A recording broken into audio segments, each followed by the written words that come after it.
Jeshi la polisi mkoa wa Mwanza linamshikilia mtu mmoja aitwaye Seke Mabirika Cecila. Huyu ana umri wa miaka 45.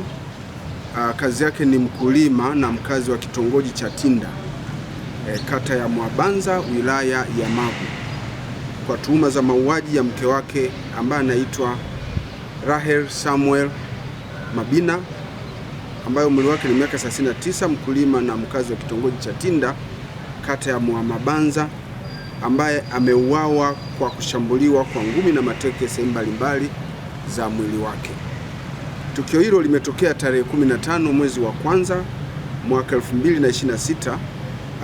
Ilikuwa ni majira ya saa 1 za asubuhi huko katika kitongoji cha Tinda, kijiji na kata ya Mwabanza, wilaya ya Magu, baada ya kutokea kwa ugomvi wa kifamilia baina ya wanandoa hao.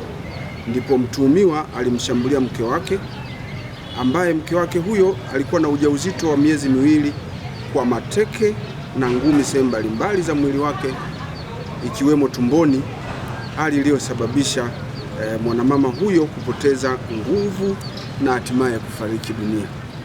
Taarifa kuhusiana na tukio hilo zinaonyesha kuwa marehemu alikuwa ni mke wa 3 wa mtuhumiwa na wamebahatika kupata mtoto mmoja.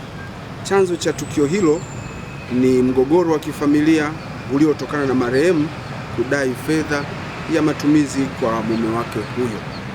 Mwili wa marehemu umehifadhiwa katika chumba cha kuhifadhia maiti katika hospitali ya wilaya ya Magu kwa uchunguzi wa kitaalamu.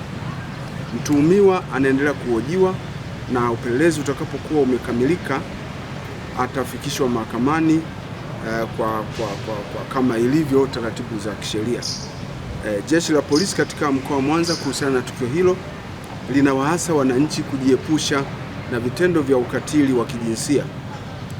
Badala yake wakumbuke kufanya mazungumzo yatakayoleta maelewano katika familia, hivyo kujiepusha na matukio ya mauaji.